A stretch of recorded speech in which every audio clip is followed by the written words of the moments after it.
गडकरी जी, स्वागत है आपका राइजिंग भारत समिट में। वो पिछली बार बात हुई थी, उसी से शुरू करते हैं। आपने कहा था 2024 तक टोल फ्री हो जाएंगे हाईवे, वो तो हुए नहीं साहब। मैंने टोल फ्री नहीं कहा था। हाँ।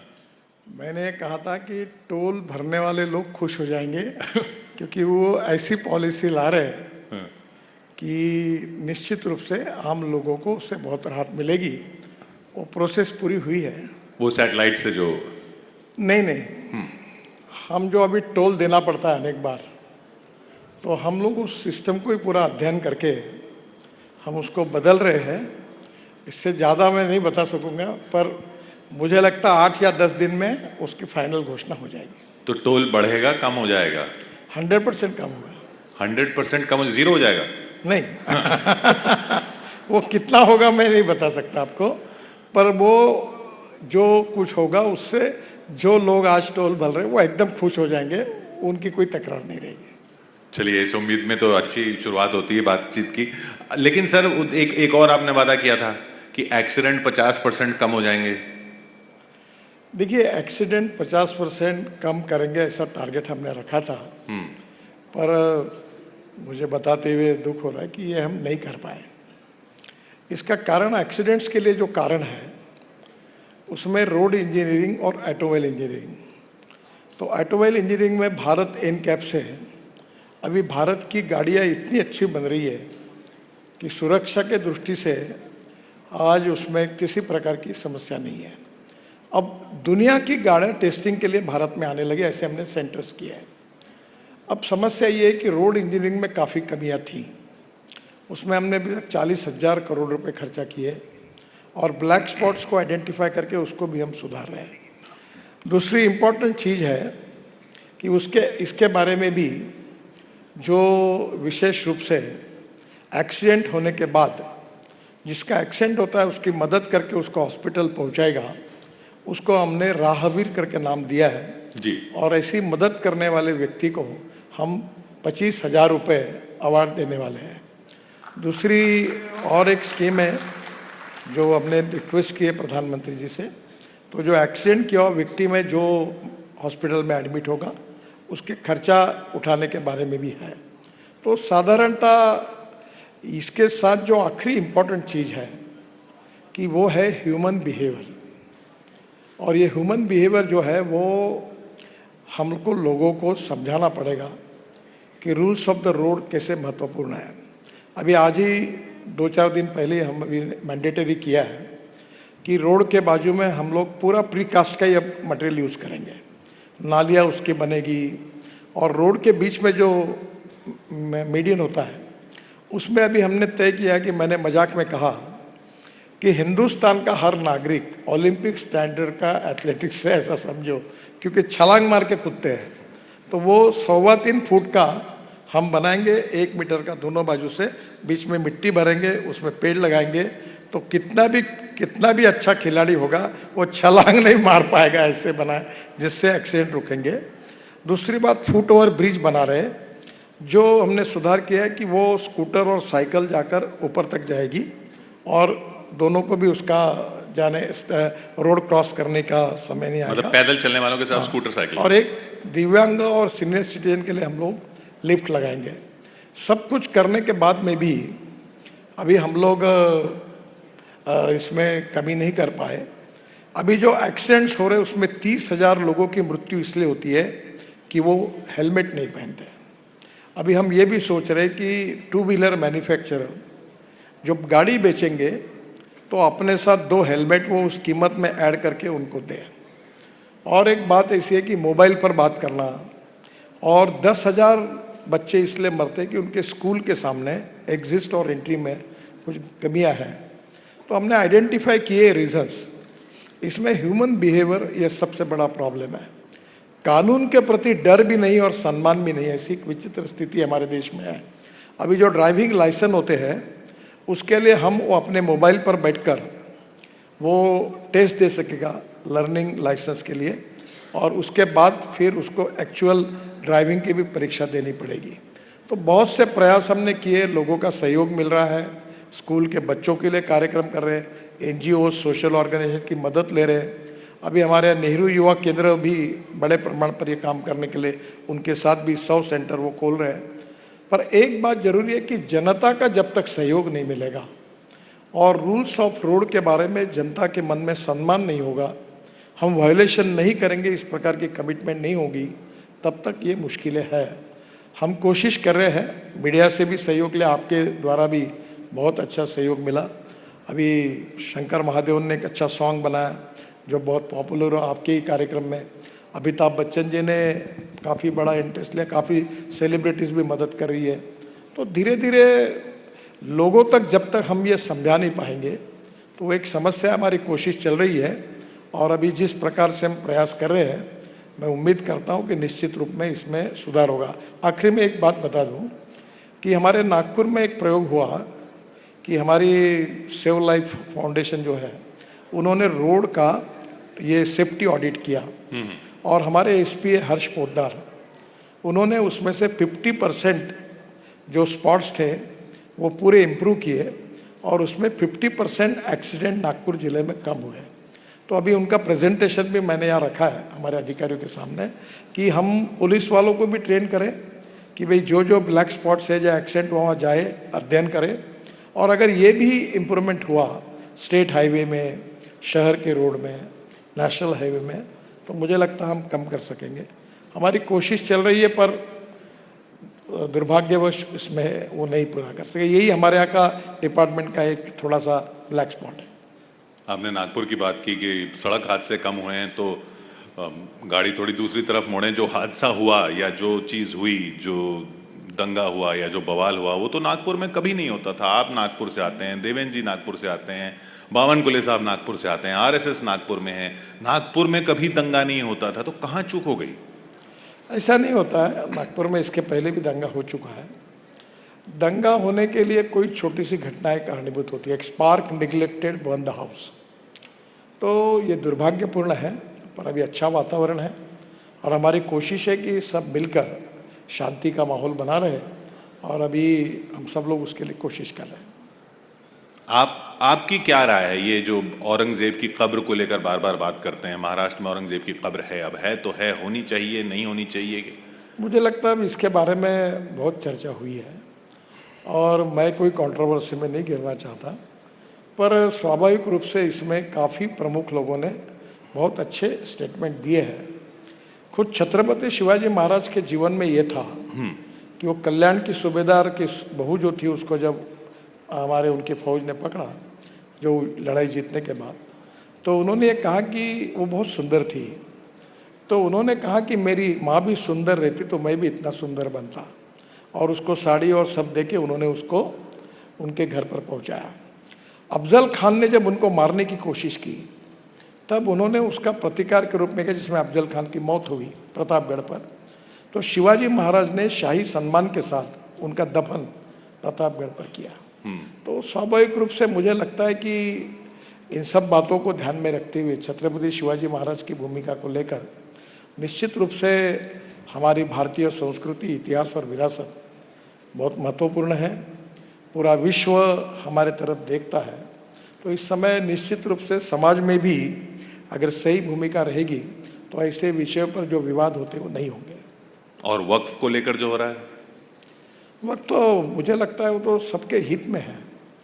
आप अगर केस टू केस जाएंगे तो वक्त में बड़े प्रमाण पर विवादित जमीनों में लोगों ने उसको कब्जा किया है, और ये जमीन अगर बाजू हो जाएगी तो engineering college, medical college, skill development institute, research institute, समाज के उपयोगी अनेक कामों के लिए इसका उपयोग होगा, जिसमें मुस्लिम समाज का बहुत बड़ा फायदा होगा। और इसलिए ये जो वोट बैंक की राजनीति के कारण जो सामाजिक सुधार है एक प्रकार से, उसको विरोध करना ठीक नहीं है। अगर कोई डिटेल में वक्फ बोर्ड के पीछे जो बिल आया उसकी स्पिरिट को समझेगा तो इसका सोशो इकोनॉमिक इम्पैक्ट सोसाइटी पर अगले 25-30 साल कितना फ़ायदेमंद होगा, ये अगर लोगों के ध्यान में आएगा तो मुझे लगता है कि कोई इसका विरोध नहीं करेगा। ये वोट बैंक पॉलिटिक्स की आपने बात की, समुदायों को लेकर होती है, लेकिन भाषा को लेकर भी होने लग गई अब। और आप बिजनेस को समझते हैं, ये मुंबई के लिए खतरनाक नहीं है अगर इस तरह से अग्रेसिव कि भाई मराठी बोलो, बोल कर दिखाओ? देखिए, ये समाज में कोई माइक्रोस्कोपिक माइनॉरिटी होती है, कोई लोग होते हैं, ये कोई कुछ बातें करते हैं, आप उनका कॉग्निजेंस क्यों लेते हो? पर वो करते आपने तो है ना। कॉग्निजेंस लेने के बाद उसको और चर्चा मिलती है, लोगों के पास जाता है। मुझे लगता है जो समाज के हित में बातें हैं उसको प्रोपोगेट करना चाहिए, और जो समाज के लिए उपयोगी नहीं है उसको निगलेक्ट करना चाहिए। एक फेज रहती है, थोड़े दिन चलता है और लोग उसको भूल जाते हैं। नजरअंदाज कर दें बिल्कुल। लोग कभी ऐसे मुद्दे टिके नहीं है। देखो, कोई भी व्यक्ति उसकी जात, पंथ, धर्म, भाषा और सेक्स से बड़ा नहीं होता, उसके गुणों से बड़ा होता है। और हमारे सामाजिक और राजनीतिक स्थिति में ये बात सिद्ध हुई है। धीरे धीरे हम प्रगतिशील, समृद्ध और संपन्न समाज की ओर जा रहे हैं, तो ये भी बात निश्चित रूप से होगी। और ये चित्र दिख भी रहा है, जो नई पीढ़ी आ रही है और शिक्षा का जो प्रसार हुआ है, उसमें लोग अब जात, पंथ, धर्म, भाषा और सेक्स से ऊपर उठकर सोशल और इकोनॉमिक इक्वलिटी की सोच में आगे काम कर रहे हैं। तो ये जो प्रगतिशील समाज बन रहा है उसको हम ज़्यादा सपोर्ट करें, मोमेंटम दें, ये ज़्यादा अच्छा होगा। ये आपने ह्यूमन बिहेवियर के चेंज की बात की, और आप तो बहुत शांत और सौम्य दिखते हैं किसी भी कंट्रोवर्शियल मुद्दे पर भी। आप जब गाड़ी से जाते हैं, आपको रोड रेज आता है? देखिए, पहली बात तो ऐसी है कि मैं भी अनेक बार देखता हूँ। अब क्या है कि इन बातों की जाहिर चर्चा नहीं होती। मैं एक नागपुर में एक बड़ा तालाब मैंने अच्छा बनाया, उसका पूरा जो गंदगी थी साफ की, और एक दिन मैं जा रहा था, मेरे साथ 40-50 गाड़ी थी, एक व्यक्ति उसमें यूरिन कर रहा था। मुझे गुस्सा अनावर हुआ, क्योंकि वो स्वच्छता के साथ मेरी कमिटमेंट थी। देखिए, जैसे वायलेशन करते हैं, इसका संबंध व्यक्ति के संस्कारों से है, और संस्कार का संबंध उसके प्रशिक्षण से है। अभी जैसे हमारे शंकर महादेवन जी के जो गीत तैयार किया रोड सेफ्टी पर, रोड सुरक्षा के ऊपर, तो वो इतना सुंदर है कि अभी हम 12 लैंग्वेजेस में कर रहे हैं। और बच्चे अगर उसको स्कूल में गाएंगे तो धीरे धीरे उनको, जब बड़े नागरिक में, आज के बच्चे कल के नागरिक हैं, तो निश्चित रूप से उनके बिहेवियर में बदल होगा। और कोई भी सुसंस्कृत समाज में इसी प्रकार से समाज बदलते रहता है। और हम आर्थिक दृष्टि से जैसे विकसित हो रहे हैं, सामाजिक दृष्टि से जैसे प्रगतिशील हो रहे हैं, वैसे ह्यूमन बिहेवियर में भी हमारा समाज धीरे धीरे आदर्श की तरफ जा रहा है। एक आध दो लोग कुछ अगर करते तो उसको अपवाद मानना चाहिए, और धीरे धीरे जब लोगों को ध्यान में आया कि हमें गलत करने से लोग हमारे बारे में हमको बहिष्कृत करते हैं, तो धीरे धीरे सब लोग अच्छा ही करेंगे। अगर नितिन गडकरी जी को किसी ट्रैफिक चौराहे पर एक दिन का ये काम दिया जाए कि आपको चालान काटने, आपको फाइन करना है, तो सबसे बड़ा फाइन किस पे करेंगे आप? किसका चालान सबसे पहले काटेंगे? अभी कोई चालान फाटने की जरूरत नहीं, अब स्कैनर और कैमरे लग गए हैं। और आपको आश्चर्य होगा, मुंबई में मेरी गाड़ी है, हाँ। वरेड़ी बांद्रा सीलिंग प्रोजेक्ट बनाने का मुझे सौभाग्य मिला। 2 बार मुझे भी फाइन हुआ और फाइन की नोटिस मेरे पास आए। तो अब तो कोई बचा नहीं सकता, कैमरा कैच करता है। आपने भरा फाइन? हाँ, कितने का था? वो 500 रुपये का। अब तो बहुत बढ़ा दिया आपने। देखिए, फाइन बढ़ाना में कोई पैसा वसूल करना और रेवेन्यू मिलाना सरकार के लिए उद्देश्य नहीं है।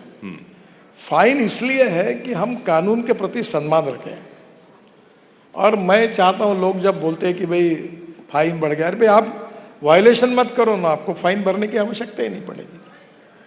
आपने एक बड़ी उपलब्धि अपनी मानी हमेशा ई रिक्शा, कि अब आदमी आदमी को नहीं खींचता, अब साइकिल रिक्शा नहीं है, हाथ का रिक्शा नहीं है, अब ई रिक्शा है। वही ई रिक्शा अब एक बड़ी समस्या भी बनते जा रहे हैं, पार्लियामेंट तक में सवाल उठ रहे हैं, यूपी में बहुत एक्शन हो रहा है। वो क्या कहीं चूक हो गई, या कहीं आउट ऑफ कंट्रोल चला गया मामला, या उसको अब उसको ठीक करने की जरूरत है? देखिए, पहली बात तो ऐसे है कि ई रिक्शा ये गरीबों के लिए है, लास्ट माइल कनेक्टिविटी के लिए कोई ना कोई आवश्यक चीज़ है जो ट्रांसपोर्ट चाहिए। दूसरी बात, ई रिक्शा में 4 लोग बैठते हैं और उसका किराया बहुत रिजनेबली कम है। जब ये ई रिक्शा बना तब इसमें स्वाभाविक रूप से जो ऑटोमोबाइल कंपनियां थी वो भी कोर्ट तक गई, क्योंकि एक्सेल इस कंपनी का था, चक्का उसका था, तो इसके ऊपर बहुत विवाद हुआ। तब मैंने एक भूमिका ली कि ये रिक्शा गरीब के लिए है, और 1 करोड़ लोग आदमी आदमी को खींचने का काम करते हैं, ये अमानवीय है। और इसलिए मैंने गांधी जी को याद करके उन्होंने एक बात कही थी कि जब आपको कोई निर्णय करना पड़ेगा और अगर कानून तोड़ना पड़ता है तो वो अगर गरीब के हित में होगा तो तोड़ने में कोई गुनाह नहीं है।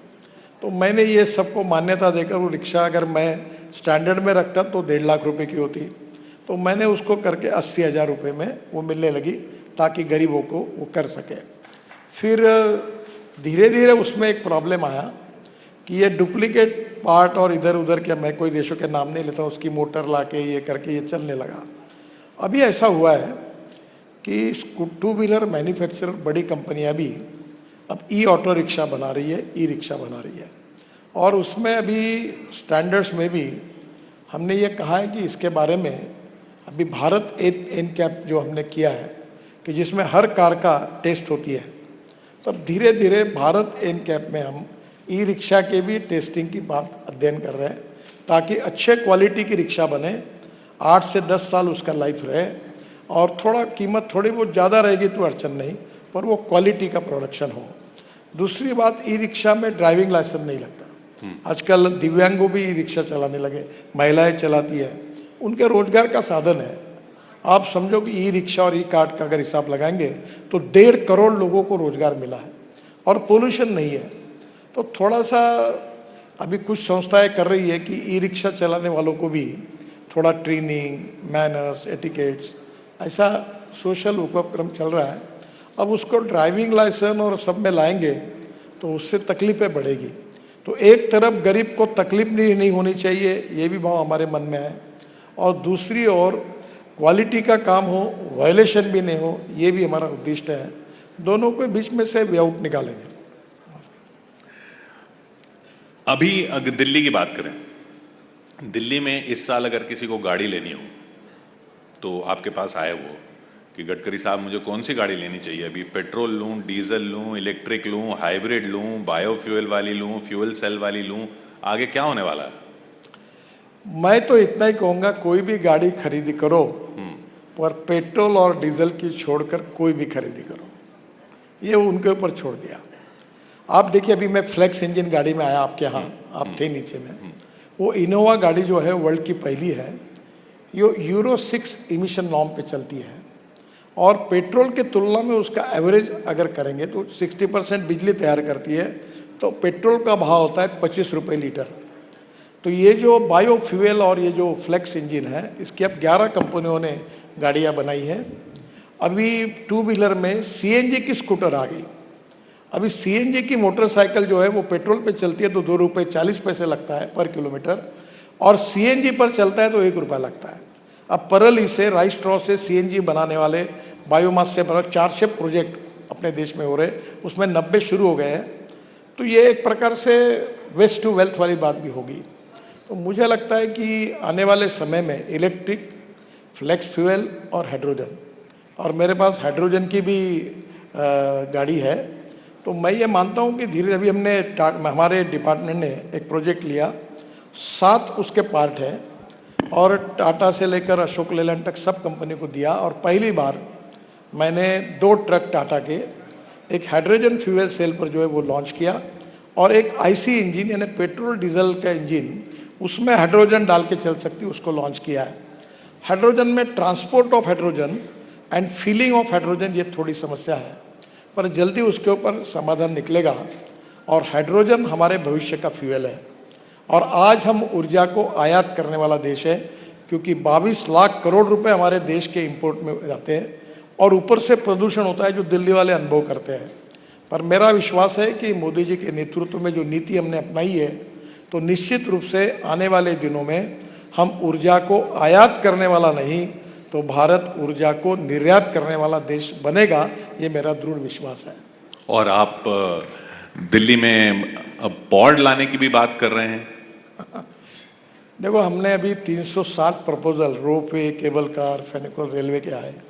अभी हमने केदारनाथ का रोपवे मंजूर कर रहे हैं। हमको रोपवे बनाकर 5,000 करोड़ का रोपवे कॉन्ट्रैक्टर बनाएगा और 800 करोड़ रुपए साल के हमको देगा। तो बड़े प्रमाण पर पब्लिक ट्रांसपोर्ट ऑन इलेक्ट्रिसिटी ये है। अभी हम 3-4 टेक्नोलॉजी पर अध्ययन कर रहे हैं। पहली बार अब नागपुर में पायलट प्रोजेक्ट फ्लैश चार्जिंग का 135 सीटर बस है और उसमें जैसे हवाई जहाज में व्यवस्था होती है एयर होस्टेस, तो बस होस्टेस है, बस एयर कंडीशन है और एग्जीक्यूटिव चेयर है और वो बस स्टॉप पर खड़ी होगी तो आधा मिनट में वो फिर चार्ज होगी, 40 किलोमीटर चलेगी, फिर खड़ी होगी, फिर 40 मिनट चलेगी और उसका टिकट रेट डीजल की तुलना में 30% कम होगा। तो जैसे ये धौलाकुआ टू मानेसर रोज इतनी गाड़ियाँ जाती है, अगर ये लग्जरी बस में आप एग्जीक्यूटिव क्लास में बैठकर एयर कंडीशनिंग में अगर लोग जाएंगे तो हम इंडिविजुअल कार को डिस्करेज करना चाहते हैं और पब्लिक ट्रांसपोर्ट को इनकरेज करना चाहते हैं। तो ये रोप वे केबल कार के ऊपर काफ़ी टेक्नोलॉजी पर अध्ययन कर रहे हैं। ये जो हिथरो वाला जो पॉइंट्स वाला सिस्टम है वो भी एक इंडियन उद्योजक ने उसको लिया है और उसका कल ही मेरे यहाँ प्रेजेंटेशन हुआ है। हम काफ़ी टेक्नोलॉजी का अध्ययन कर रहे हैं, पर हमारा आग्रह है कि पब्लिक ट्रांसपोर्ट और इलेक्ट्रिसिटी पर ये इंडिजिनियस टेक्नोलॉजी बने। रोप वे केबल कार में विशेष रूप से जो कंपनी है वर्ल्ड में, प्यूमा, डॉफलमेयर, ये सब बाहर की और उनकी कॉस्ट बहुत ज़्यादा होती है। तो हमारे यहाँ कॉस्ट कम करने के लिए मेक इन इंडिया और मेड इन इंडिया होगा। तो निश्चित अभी 360 प्रपोजल हमारे पास है और आने वाले दिनों में और 1000 तक जा सकते हैं। और फिर बड़े शहरों में भी हम लोग, ये जो अभी बंगलोर कर्नाटक के मुख्यमंत्री मुझे मिले थे तो मैंने एक बार उनको 2 आइडिया दी थी कि बंगलोर में ज़मीन के अंदर से टनल बनाए और उससे ग्रेनाइट निकलेगा, वो भी बेचे और वो टोल पर कैसे चला। तो उन्होंने मुझे प्रपोजल दिया कि आपकी योजना पर आप अध्ययन करके करिए। दूसरा, जहाँ एक ब्रिज है वहाँ 3 लेयर ब्रिज बनाए। अभी हम चेन्नई में बना रहे हैं, पूना में 50,000 करोड़ के ब्रिज बना रहे हैं। तो कुछ जैसे दिल्ली में हम लोग 1 लाख करोड़ रुपए के काम दिल्ली एनसीआर में कर रहे हैं और अभी दिल्ली को ट्रैफिक जाम और प्रदूषण से मुक्त करने के लिए और हमने अध्ययन शुरू किया है और एक अच्छा प्लान बनाकर उस पर काम करने की कोशिश है। तो कर्नाटक के मुख्यमंत्री आपकी सुनते हैं? इसमें सुनना न सुनने का क्या है? नहीं, मतलब आपकी पार्टी की नहीं है ना? आप देखिए, मैं रोड बनाता हूँ, एक एमपी बीजेपी का है तो रोड बनाऊं और दूसरा एमपी कांग्रेस का है तो रोड स्टॉप कर दूं, ऐसा तो मैं नहीं कर सकता। क्योंकि रोड जब पूरा बनेगा तो इसमें कोई पॉलिटिक्स नहीं है। इस देश के विकास में जो भी होगा, जिसका काम जो सही है, मैं सबका करता हूँ। और प्रधानमंत्री जी भी कहते हैं कि सबका साथ, सबका विकास, सबका प्रयास और सबका विश्वास। तो इसमें राजनीति करने की आवश्यकता नहीं और हम करते भी नहीं कभी। नहीं, आप नहीं करते हैं, पर उधर से आपको कहीं फेस होती है स्टालिन साहब की तरफ से, तमिलनाडु में स्टालिन साहब की तरफ से, वो बाकी सब चीज़ों पे तो काफ़ी पॉलिटिक्स बिल्कुल नहीं होता। मैं जब भी प्रॉब्लम आता है फ़ोन उठा के सबसे बात करता हूँ, ममता जी से बात करता हूँ, स्टालिन से करता हूँ और कर्नाटक के मुझे कभी कभी नाराज भी हो जाता हूँ, ये इतने प्रोजेक्ट फॉरेस्ट में फंसे, इतने लैंड एक्विजिशन में फंसे। तो मैं सबसे बात करता हूँ, वो तुरंत बैठते। इस बार कर्नाटक के मुख्यमंत्री जी ने, मैंने पिछले बार कहा इतने आपके पास पड़ेंगे, 10,000 करोड़ के काम मैं शुरू कर सकता हूँ पर इसके अटके हुए हैं। तो इस बार जब आए तो 38 में से 26 प्रपोजल उन्होंने क्लियर कर दिया। तो इसमें कोई पॉलिटिक्स का संबंध नहीं है। पर जो ईज ऑफ डूइंग बिजनेस या ease of doing government also वाली बात भी आ जाती है, उसमें अब आपके मंत्रालय के जो प्रोजेक्ट्स हैं या जो भारतमाला के जो प्रोजेक्ट है, पहले 3,000 करोड़ तक आप अप्रूव कर सकते थे, अब 1,000 करोड़ तक पे आपको कैबिनेट के पास जाना पड़ता है। उससे नुकसान नहीं होता? देखिए, 1,000 करोड़ में जीएसटी और लैंड एक्विजिशन अलग है। तो वो प्रोजेक्ट 1400 से 1500 करोड़ का होता है और ये बहुत पहले से, भारतमाला में हमको ज़्यादा पावर थी, पहले से यही पावर थी। अब हम लोग क्या करके, हम जो प्रोजेक्ट तैयार कर रहे हैं 5,000, 6,000, 8,000 करोड़ के, कोई 22,000 करोड़, तो एक पूरा जो कॉरिडोर है, जैसे दिल्ली मुंबई हमने रोड बनाया 1 लाख करोड़ का है, तो उसमें तो 28-30 पैकेजेस हैं। तो हमने ये अभी कॉरिडोर पूरा तैयार करके हमको कैबिनेट अप्रूवल के लिए भेजते हैं। कोई प्रॉब्लम नहीं है, हम वो भेजते हैं, फाइनेंस की कमेटी है, हमारे यहाँ की कमेटी है, सब अप्रूवल मिलके मिलते हैं, काम तो हो रहे हैं। और मैंने अभी एक पार्लियामेंट में अभी घोषित किया कि 10 लाख करोड़ के 4 लेन के रोड हम बनाएंगे 2 साल में। और मैंने आज उनको कहा कि इसको शुरू, लैंड वगैरह सब अवेलेबल है और जहाँ ट्रैफिक पीसीयूज में 10,000 से ऊपर गया उसको हम 4 लेन कर रहे हैं। तो ऐसे 25,000 किलोमीटर की लेंथ है और ये करने से, क्योंकि मैंने आज ही सेक्रेटरी और अधिकारी मीटिंग में बोला, मेरा एक सपना है, फिर से आपको कह देता हूँ, सपना है मेरी उद्दिष्ट है, मेरा डिक्लेरेशन नहीं है। आप चिपका देंगे नहीं तो कि मैंने आज डिक्लेयर किया। मेरा एक सपना है कि भारत में 100 किलोमीटर पर डे हाईवे बने, और ये पूरा करने की कोशिश मैं इस 2 साल में करूँगा। और ये जो 25,000 किलोमीटर अगर मैं करूँ, जिसके लिए ना फॉरेस्ट की ज़रूरत है, ना इन्वायरमेंट की क्लियरेंस की ज़रूरत है, ना लैंड एक्वायर करनी है, ये अगर मैंने कर दिया तो मुझे लगता है कि एक बार ये पूरा होगा। आपने सपनों की बात की। आप जब पार्टी अध्यक्ष थे, बहुत सारे सपने थे, बहुत सारे सपने पूरे हुए, पर एक सपना जो बहुत लंबा चल रहा था और उस पर उस वक्त भी आपने ध्यान दिया था, और वो कार्यकर्ता सब निकल के मंत्री वगैरह बन गए हैं, वो था दिल्ली में सरकार बनाने का। वो अब जाके पूरा हुआ। उस पे उसकी संतुष्टि ज्यादा थी या बाकी कामों की संतुष्टि ज्यादा? देखिए, राजनीति में पहली बात तो ऐसे है कि मैं बहुत बार ये कहता हूँ कि politics is a instrument of socio economic reform. मैं आपको, कभी आप आइए, मैं रोड और टनल और ब्रिजेस के बारे में नोन हूँ। मुझे 11 डॉक्टरेट मिली है, डिलीट्स। उसमें से 6 डिलीट जो है मेरी, वो एग्रीकल्चर साइंस में है। मैं वाटर कंजर्वेशन में काम करता हूँ, फिर मैं ऑर्गेनिक फ्रूट वेजिटेबल पे काम करता हूँ, फिर मैं बालों से एमिनो एसिड बनाता हूँ, और मैं साड़ियाँ भी बनाता हूँ। मैं चिंधियों का उपयोग करके कारपेट भी बनाता हूँ, और मेरे सोशल एंटरप्रेन्योरशिप का टर्नओवर 2,500 करोड़ है। और मेरी सोच ये है कि गरीब के लिए काम करना, सेवा, शिक्षा और विकास के क्षेत्र में काम करना, that is the true meaning of politics. राजनीति, इसका अर्थ लोक नीति, धर्म नीति या बृहत्तर राजनीति होती है।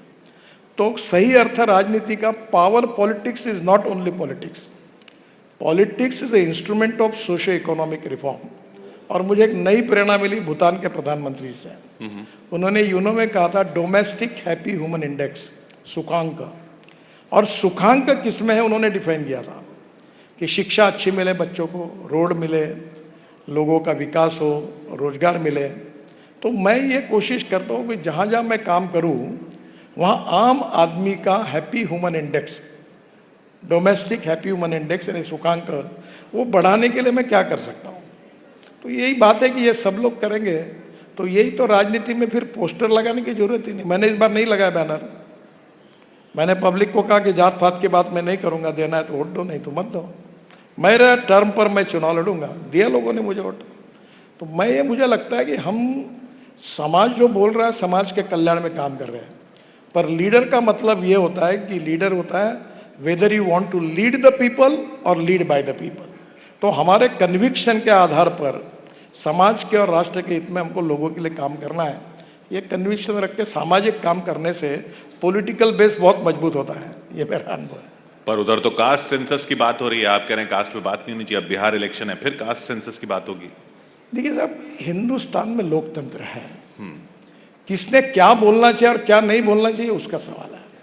हमने सही विचार और सही दिशा लेकर देश और समाज के हित में आगे बढ़ना चाहिए, यही मुझे लगता है। और उसमें हजारों लाखों लोग काम कर रहे हैं। मैं भी एक छोटा सा व्यक्ति हूँ, मैं अपना काम करते रहूँगा, और एक दिन ऐसा आएगा कि परिस्थितियाँ बदल जाएगी और लोग उस बात को समझेंगे। इस पर विश्वास रख के काम करना चाहिए। आपने अपनी एग्रीकल्चर की बात की, पॉलिटिक्स में आप हैं ही, बिजनेस को आप समझते ही हैं। सोचिए, अगर आप को एक ब्रांड बनाने को दिया जाए, आप को बिजनेसमैन बना दिया जाए, प्योर बिजनेसमैन, और ऑर्गेनिक फार्मिंग प्रोडक्ट्स आप बना रहे हों गडकरी ऑर्गेनिक फार्म्स के नाम से, तो उसमें सबसे पहला खाने का प्रोडक्ट कौन सा होगा? आपको शायद मालूम नहीं, मेरा एक समय वजन था 135 किलो, तब आपने मुझे मिले होंगे तब। हाँ। अब मैं 89 किलो, मैंने 46 केजी कम किया। राजनीतिक वजन तो बढ़ गया। और मैं पुराने समय, मुझे एक ने पूछा, आपके जैसे पत्रकार ने, कि आप इतने बड़े बड़े काम कर रहे हो, टनेज बना रहे हो, रोड बना रहे हो, तो आप बहुत सोचते होंगे, बहुत अध्ययन करते होंगे, बहुत विचार करते होंगे, तो आप क्या विचार कर रहे हैं? अब आप मेरे ऊपर बिलीव करो, बिल्कुल मैं कसम खा के बता रहा हूँ, मैं यहाँ आते समय विचार कर रहा था कि आज कौन से रेस्टोरेंट में जाना है और क्या खाना है। मैं इसी बात का विचार करता हूँ। Life is too short, try to enjoy it. अपने खुशी से चलते रहो, दैट इज द फिलॉसफी। तो चलते चलते ये बता दीजिए, ये जो लाइफ इज टू शॉर्ट, इसमें कभी बाकी रास्तों पे स्पीड ब्रेकर आए तो आप बता देते हैं, जिंदगी में कभी स्पीड ब्रेकर आए तो क्या करना चाहिए? उखाड़ के फेंक देना चाहिए। मैं कॉन्ट्रैक्टर को बोलता हूं कि तुमने खराब काम किया तो तुमको रगड़ दूंगा, और क्या क्या बोलता ये आपको नहीं बताऊंगा। अभी मेरे मन में एक बात है कि मैं कॉन्ट्रैक्टर को जेल में डालूं, टोल कलेक्शन वाले में जाऊँ, मतलब इसको लॉकअप में बंद करके फोटो निकालूं, और अभी मैंने कहा प्रेस रिलीज निकालूं कि फलाना फलाना ने ऐसा किया है, इसको इतने साल के लिए डिबार किया है, बस छोड़ूंगा नहीं तुमको। प्रॉब्लम यह है कि मैं ये समझता हूँ कि these are the asset of my country. ये मालिक बैठे हैं, ये इनकी मालिक है, मैं इसमें कोई डिटोरेशन नहीं करूँगा। चलता है हमारे यहाँ, ऐसा नहीं कहा जा सकता कि गलतियाँ नहीं होती, पर गलतियाँ अगर बोनाफाइड है तो फॉरगिव देम, पर गलतियाँ अगर मैलाफाइड है तो सैक देम। ये इसी प्रिंसिपल पे काम करते रहता हूँ। बिल्कुल, स्पीड ब्रेकर सारे उखाड़ के फेंक देने चाहिए। पर आपको एक बात रखो, हाँ, ये जनता ने याद रखना चाहिए कि ये स्पीड ब्रेकर लगाने के बाद जो लोग करते हैं उससे डॉक्टर की प्रैक्टिस बढ़ती है। ये जो स्लिप डिस्क के प्रॉब्लम है ये स्पीड ब्रेकर के कारण होते हैं, तो स्पीड ब्रेकर मत लगाओ। अभी नई सिस्टम आई है कि अलग अलग प्रकार के चमकने वाले पेंट है, उससे वो इस प्रकार का जेब्रा डिज़ाइन तैयार करते हैं कि जिसके कारण गाड़ी की स्पीड कम होती है। स्पीड ब्रेकर बनाने से आपको पीठ का दर्द, स्लिप डिस्क का प्रॉब्लम होगा। और प्रॉब्लम ये है कि हमारे हर जगह पर जनता इतना बड़ा आंदोलन करती है कि हमारे गांव में स्पीड ब्रेकर बनाओ। तो मैं ये कहूँगा कि स्पीड ब्रेकर मत बनाओ, और कुछ बने होंगे तो उखाड़ के फेंको। और सरकार में भी सारे स्पीड ब्रेकर उखाड़ के फेंक देने चाहिए शायद। बहुत बहुत शुक्रिया आपका। आप गलती जगह मत जाइए। बहुत बहुत शुक्रिया नितिन गडकरी, अपने ही अंदाज में rising Bharat summit. Thank you.